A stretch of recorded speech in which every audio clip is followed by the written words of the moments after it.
Command does not travel by foot. It travels by radio, by satellite link, by the encrypted data streams that connect Russian tactical units to the commanders who are supposed to be directing them.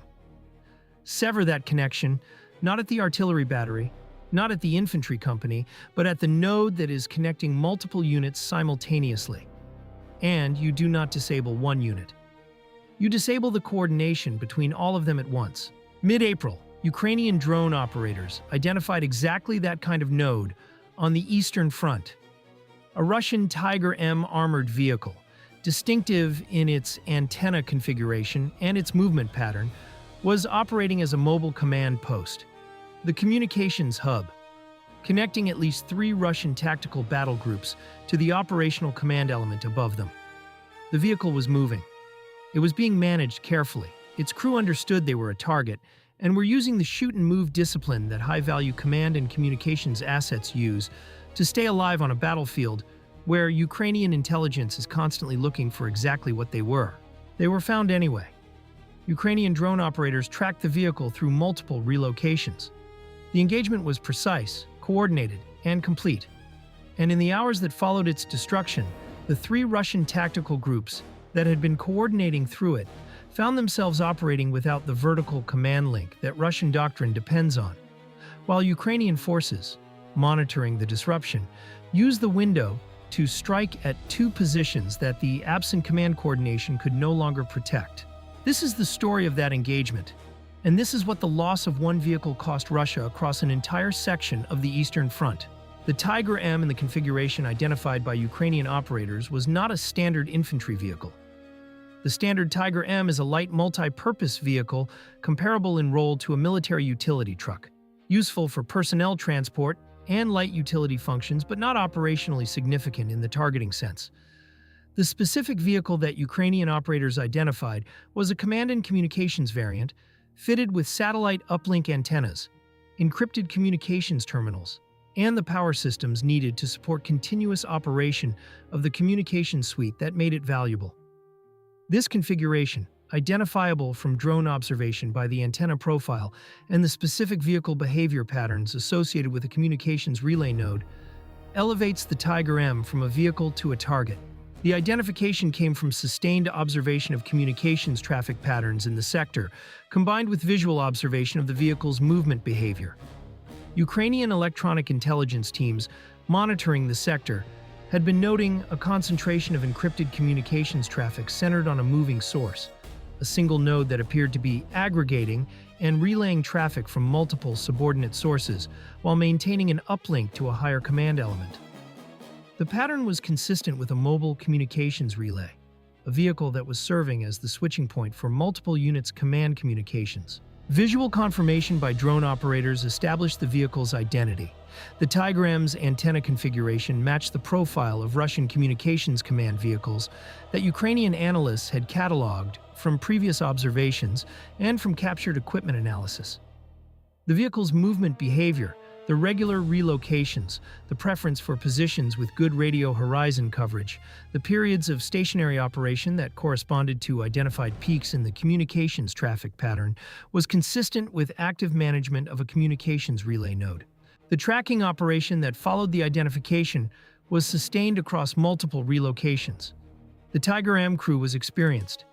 They moved frequently, never remaining in one position long enough for a simple counter-battery strike to be called, executed, and arrive before they had displaced.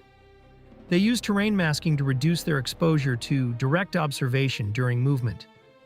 They varied their relocation timing to avoid establishing a predictable pattern that Ukrainian collection could exploit. What they could not avoid was the accumulated picture that sustained drone observation builds across multiple relocations. Each position they occupied added a data point to the pattern. Each movement they made revealed something about the constraints shaping their route choices, the terrain features they used for cover, the roads they preferred, the areas they avoided. Ukrainian drone operators, who maintained observation through the relocations, were not simply tracking a vehicle. They were building a behavioral model of how the crew made their security decisions. And the behavioral model eventually predicted a position with enough precision to support a strike before the vehicle could move again. The strike was executed with an FPV drone approach timed for the period when Ukrainian assessment of the crew's operational cycle indicated they were most likely to be stationary. The window during peak communications traffic, when the relay function the vehicle was performing made extended stationary operation necessary. A crew that needs to maintain continuous communications relay cannot be moving every 10 minutes.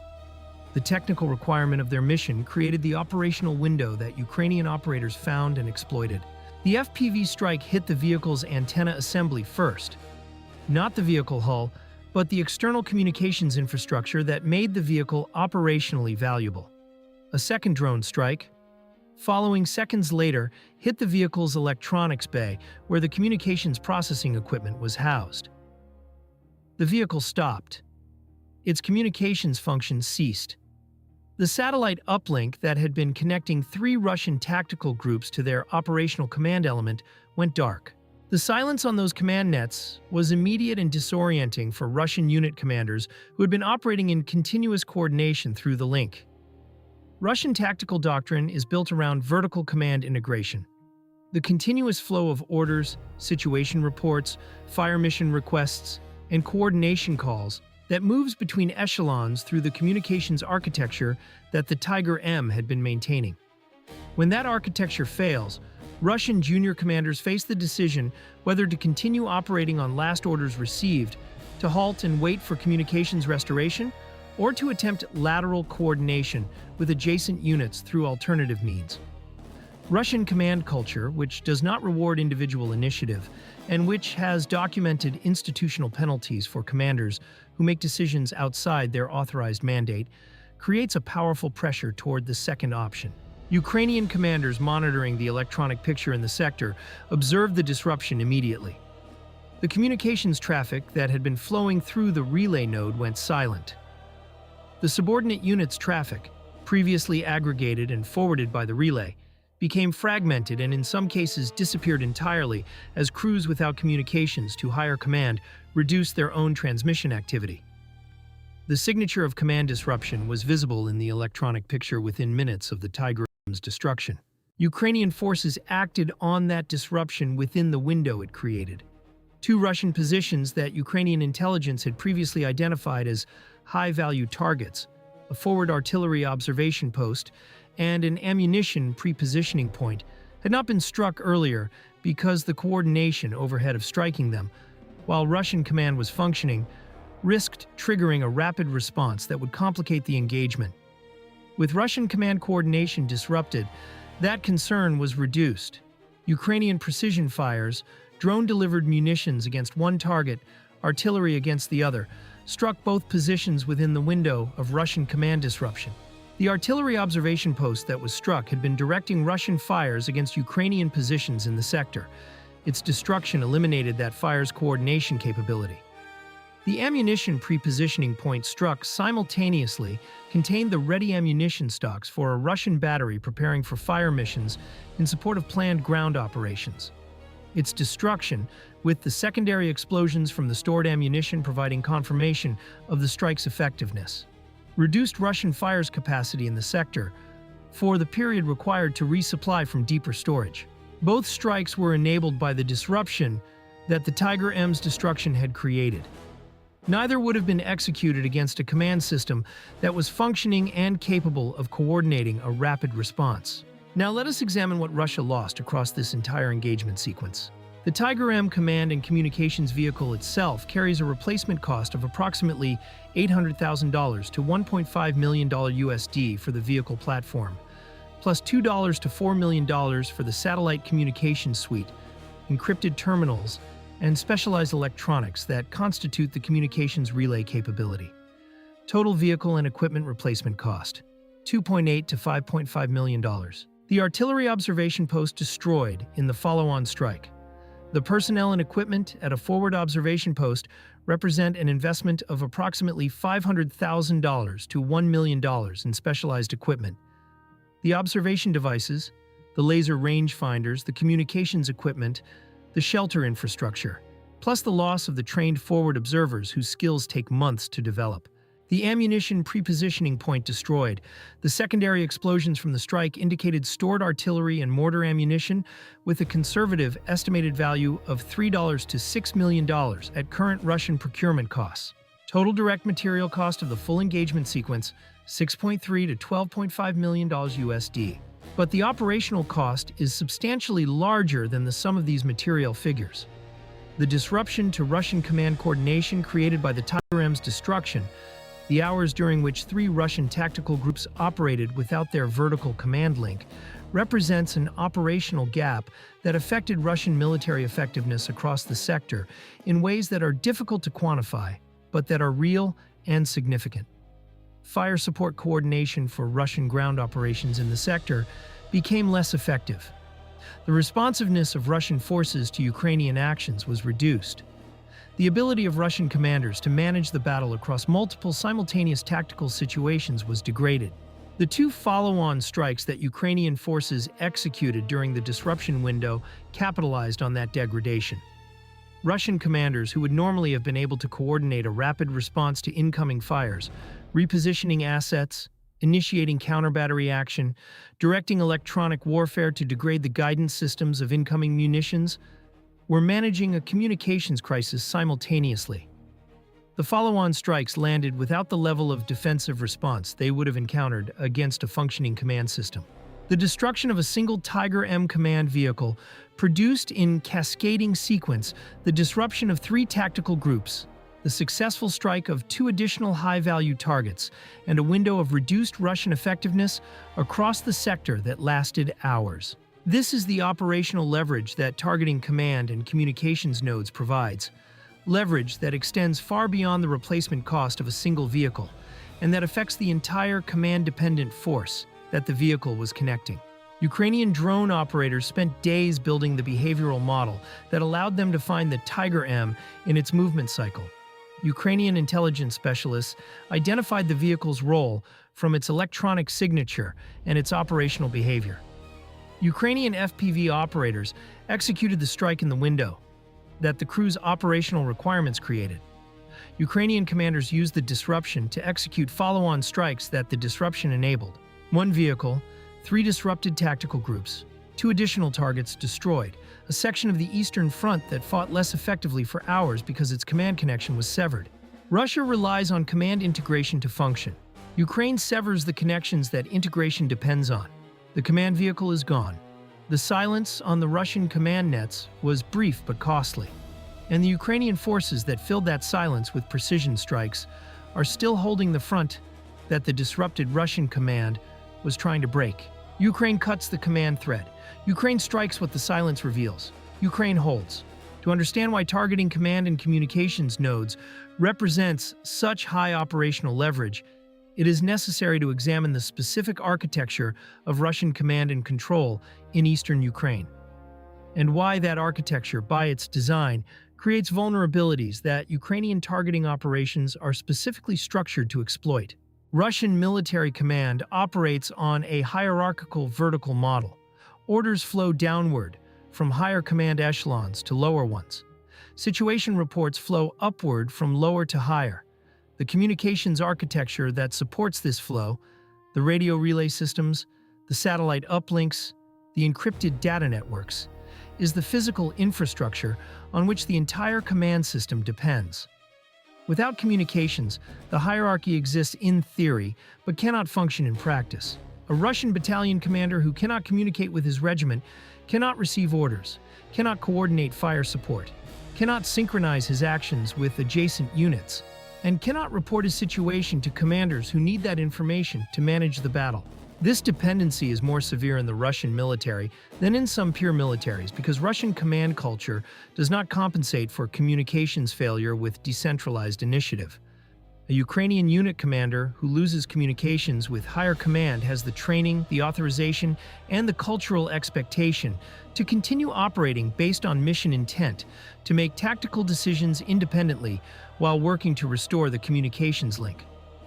A Russian unit commander in the same situation faces institutional pressure to halt, to wait, and to avoid the independent decisions that could result in unauthorized action. The same communications failure produces different outcomes in the two militaries because the command cultures are different. Ukrainian targeting planners understand this asymmetry. Destroying Russian communications does not simply remove a technical capability, it exploits a cultural vulnerability, the tendency of Russian command to pause rather than adapt when the communications architecture fails. The window created by a communications node's destruction is not just a window of technical disruption. It is a window during which Russian decision-making is additionally constrained by the institutional pressure against unauthorized initiative. The Tigr-M command vehicle that Ukrainian forces destroyed in this engagement was not the only communications node available to Russian forces in the sector. Russian military communications architecture includes redundancy, multiple pathways between command echelons that allow continued function if one pathway fails. But redundancy takes time to activate. The primary link is what Russian units use continuously, and when the primary link fails, the process of identifying and activating the backup pathway takes time that Ukrainian forces can exploit. The specific window that Ukrainian commanders exploited in this engagement, the hours between the Tigr-M's destruction and the reconstitution of the command link through alternative communications, was not guaranteed to be available. Russian communications doctrine calls for rapid activation of backup systems when primary links fail. The window existed because the crew of the destroyed Tigr-M was the element responsible for maintaining the backup communications procedures for their relay node, and their loss with the vehicle meant that the reconstitution process had to be initiated by personnel who were less familiar with the specific network configuration. Every minute of additional delay that their loss imposed was a minute of continued disruption. Ukrainian intelligence teams monitoring the electronic picture tracked the disruption duration precisely. The decision to execute the follow-on strikes, the artillery observation post and the ammunition pre-positioning point, was made based on the assessment that the disruption window was still open and that Russian commanders in the sector remained below their normal command coordination effectiveness. The timing was calibrated. The strikes were not launched immediately after the Tigr-M's destruction, but after a brief analytical pause to confirm that the command disruption had propagated through the sector as assessed, and that the target's defensive responsiveness was correspondingly reduced. This kind of real-time intelligence fires integration using live electronic intelligence assessment to calibrate the timing of follow-on strikes represents a level of operational sophistication that Ukrainian forces have developed through years of exactly this type of multi-phase operation. It is not the dramatic single engagement that generates the most visible footage. It is the systematic analytical exploitation of created conditions that multiplies the operational effect of an initial strike into a broader disruption of Russian military effectiveness across a section of the front. The Russian tactical groups that lost their command link in this engagement were not passive during the disruption. Their junior commanders were attempting to manage their operations on the basis of last orders received, attempting to restore communications through available secondary means, attempting to maintain situational awareness through the reduced information flow that communications failure creates. These attempts were not entirely unsuccessful. Russian tactical operations did not simply halt, but they were conducted at reduced effectiveness, with reduced coordination, and with the reduced confidence that comes from operating without the command support that Russian doctrine assumes will be present. The two targets that Ukrainian forces struck during the disruption window, the artillery observation post and the ammunition pre-positioning point, were not new intelligence. They had been known to Ukrainian planners before the Tigr-M was destroyed. The decision not to strike them earlier was based on the assessment that doing so against a fully functioning Russian command system would trigger a coordinated response that would complicate the engagement. Rapid repositioning of related assets, immediate counter-battery fires against Ukrainian strike platforms, electronic warfare activation against Ukrainian guidance systems. Against a command system that was disrupted and whose coordination was degraded, the same strikes could be executed with substantially less responsive counteraction. This is operational planning at a level of sophistication that accounts not just for the targets, but for the defensive system that protects those targets, and that creates the conditions to degrade that defensive system before the protected targets are struck. The Tigr-M was not the ultimate objective. It was the key that unlocked the targets that were. Russian commanders will attempt to harden their command and communications architecture against exactly the kind of targeting that this engagement demonstrated. They will increase the redundancy of their communication systems, shorten the time required to activate backup pathways, distribute command functions across more nodes to reduce the impact of any single node's loss, and increase the movement frequency of their communications vehicles to reduce the surveillance window available for targeting. Each of these adaptations is real and will be implemented. Each of them also has costs. More communications redundancy means more vehicles and more operators to maintain. And more vehicles means more signatures for Ukrainian electronic intelligence to track. Shorter backup activation times mean more personnel trained in backup procedures. Training time that has other demands. Shorter vehicle movement cycles mean more fuel consumption and more mechanical wear on the communications vehicles and their supporting logistics. Every adaptation that Russian communications planners make to reduce their vulnerability imposes operational costs that compound with every other adaptation they are making across every other domain where Ukrainian targeting is forcing them to adapt. Ukrainian forces found a Russian command relay by its electronic signature. They tracked it through its movement cycle. They struck it in the window that its operational requirements created. They exploited the disruption to strike 2 additional targets that the relay had been protecting. And in the hours after the engagement, they monitored the reconstitution of Russian communications in the sector, adding the data on how Russia rebuilds its command links to the intelligence picture that will inform the next targeting operation of this type. 1 Tigr-M, 3 disrupted tactical groups, 2 additional targets destroyed. The command system that was supposed to make Russian operations in the sector coherent and effective was, for hours, neither. Ukraine finds the thread that holds Russian command together. Ukraine cuts it. Ukraine acts in the silence that follows. And the front holds against a Russian force that is, at that moment, less capable of the coordinated action that taking it would require. There is a final dimension of this engagement that belongs in the record. The one that connects the electronic intelligence analysis and the precision strike to the Ukrainian soldiers on the ground who held the positions that Russian coordination was supposed to help take. The 3 Russian tactical groups that lost their command link on that mid-April day were planning operations against specific Ukrainian positions. Their commanders had orders. Their fire support had been coordinated. Their assault elements had been positioned. The command link that the Tigr-M had been maintaining was the operational nervous system of a combat sequence that was supposed to unfold against Ukrainian defenders. When the Tigr-M burned, that sequence did not simply pause, it fragmented. Individual unit commanders had their last orders but lacked the real-time coordination that making those orders succeed in a dynamic battlefield environment requires. The fire support that had been coordinated through the relay could not be adjusted to developing conditions without the link. The lateral coordination between adjacent tactical groups that prevents one unit's failure from exposing another's flank became unreliable. The combat sequence that Russian commanders had planned became, in the absence of the communications node that held it together, a set of disconnected actions that Ukrainian defenders could address one at a time rather than as a coordinated whole.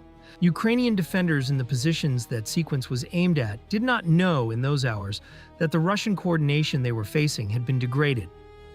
They knew the incoming fires were less effective, the assault timing was less synchronized, the pressure less coherent than it might have been. They fought what came at them. What came at them was less effective than it was designed to be, because one vehicle had been found, tracked, and destroyed by Ukrainian drone operators who understood exactly what it was and exactly what its loss would do. Ukraine finds what holds Russia together. Ukraine destroys it. Ukraine holds what Russia was trying to break.